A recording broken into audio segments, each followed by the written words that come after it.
Well, because we're quarantined in and I can't do any photo shoots, I decided that maybe I should do some self-portrait photo shoots. Self-portraiture is mad easy if you know what you're doing, or you could just go the most easiest route and just take selfies and boom, you got it. But I have a couple IG brands that have given me clothing. Thank you to Action and Smoke and Mystic Clothing. I'm wearing their t-shirt right here, which is a pretty cool shirt and great quality. I'm gonna do a couple shoots with this, and I'm gonna also show you guys a couple ways you can do a photo shoot, even if you're by yourself, behind the camera and in front of the camera like I am. There's no one behind the camera but a wall. Okay, so there are three methods that I know best for doing self-portrait photography. The first method is a remote. If you have a remote, it's pretty easy. All you do is set your camera up, click the remote, and then boom, you have your photos. I don't have a remote, so that's not what I'm going to be doing today. The second method is a timer. So you either set up a 5-second timer, 10-second timer, or a 15-second timer, and you literally set your camera up again, you push the shutter release button to take the shot, and then you run to where you want to pose, and then you can do that. I'm not in the mood to sweat, so I'm not doing that either. The third method is if you have a newer camera, you can just use your cell phone, which is pretty convenient because all you have to do is set up your camera, look at it, you can autofocus, you can set it up how you want it, you can change your setting, and you just push the button and then boom, you have your photo taken. And that's what I'll be doing today. You want to pick out cool locations that you know that's going to look good for your aesthetic or the look that you're going for. And the look can vary. It can vary either by your model, the type of style of photography you do. It can vary by a lot of stuff that I can't think of off the top of my head, but it varies a lot. So just keep all of that in mind. And the first spot that I picked out is in my backyard. I have this small staircase. It's pretty grunge, but I think it fits the aesthetic and it kind of fits my style.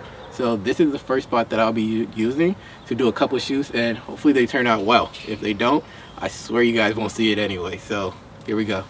Another banger. Make a phone, make a phone, phone, phone, make a call, make a keep a the phone, phone, phone. Your body kakara, make a phone, phone, phone, on a make it. Kilo fait, me monter, chocolate, fine, fine, oh, kakate, watch your love for like it, why not more, yeah, we're done with the first location. Still my backyard. Here's the second location. Still my backyard. Can't go anywhere right now, so I'm just working out of here. But anyway, this is the second fit. Check it out. Action and Smoke clothing from my friend Jackson at Action and Smoke. Amazing designer. Check out his brand. I'll be sure to link it for you guys to see it right below or above or however when I figure out how to do this. And I really hope bees and stuff not flying in front of my shot. But with this next shot, I was thinking maybe instead of just doing regular photos, I can also show you guys how to do like double exposure, which is pretty easy if you know how to do it. And I'm going to teach you guys the most simplest method of doing it. It just occurred to me that I didn't actually show you guys what his clothing was that he gave me, and it's this really dope vest. If you want to take a look at it, it's got like pockets everywhere, like pocket, just a bunch of cool pockets. It's a dope vest. Throw it over a t-shirt. I gotta have a Tupac shirt on. Tupac is dope, so yeah. And it says Action Over Fear on the back. Pretty cool vest, pretty good price, so definitely take a look at it. Yeah. Okay, I hope y'all can hear me because it's kind of loud because my neighbor is cutting their grass. It's a nice day, so everyone wants to be outside in their yards and just chill, which is pretty dope. But hopefully y'all can hear me over the mower. Okay, so with this next shoot, like I said, we're gonna do double exposure, and double exposure doesn't literally mean double. It could mean more than double, if that makes sense.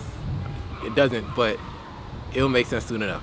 Okay, so with double exposure, it's just the idea that you can take photography, two different photos, and put one photo on top of another photo, and then put another photo on top of another photo, and then you can literally put stacked photos on top of each other.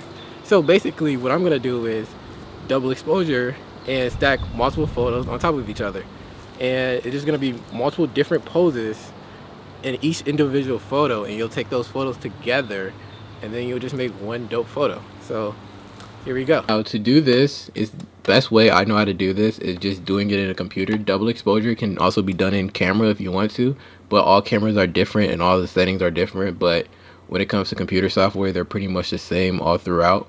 I like to use Photoshop when I do double exposure, just simply because it's the easiest for me. Whatever is easiest for you, go ahead and use that software. Okay, so I have my 3 images right here. This is the first image, this is my second image, and this is my third image, and this is what my final image is gonna look like. I've already done it, so I already know how this is gonna turn out, and I already know like the best way to do this. What I will say is it's really important that you use a tripod to do this, because if you don't use a tripod, you get warping and your background may differ, and then it might not look as clean as you may want it to look, unless that's the look you're going for. It just all depends up to you, but I'm just telling you that like the best way to do this is with a tripod, and make sure you don't move the tripod when you take your shots. That way everything looks consistent throughout all 3 of your photos. Okay, so right here, we'll start with this first, second, and third image. Okay, what you want to do is first, on your first image, just unlock your layer, because you're going to be working with this layer a lot. So just go ahead and unlock it, which is right. I already unlocked it. It's simply just clicking the unlock button right there. You just unlock the layer. What you want to do is go ahead on your second image, click select, and you want to select the entire frame. And you know it's selected when you have these little marching dots around the frame. That means you selected the entire image and you want to copy it. So you click copy, then you go back to your first image, and then you just go ahead and click paste. So now you have your first image and your second image on top of each other. You can't see the first image, but if you lower the opacity right there, you have both your images right there. And now you go on to your third image and you do the same thing. You click select, you want to select the entire image, select all. You go over to edit, you want to copy it, and then you want to go back to your first image and you click paste again. Okay, now we have all 3 images together, and to show you this, you just lower the opacity again, and we have all 3 Maliks together. And okay, now I'm just gonna go ahead and raise the opacity simply because that's the easiest for me. Okay, what you want to do is on your second layer, which is for me called layer 1, you want to go ahead and first you want to actually go ahead and hide your last layer, your third image. That way you can just focus on your second image. You want to just go ahead and click on your second layer, and you want to go ahead and click the eraser tool, which is right here, and you want to just go ahead and erase this where your first image would be. So if you want to, if it's easiest for you, just go ahead and lower the opacity, and you just want to go ahead and erase over here. And what that does is it allows your first image to show up in your second image a lot more cleaner, and it's not hidden by the background. So if you increase the opacity again back to 100%, there you go. You have your first image right there with your second image. Now you move on to your third image, which is for me called layer 2. It could be called whatever for you.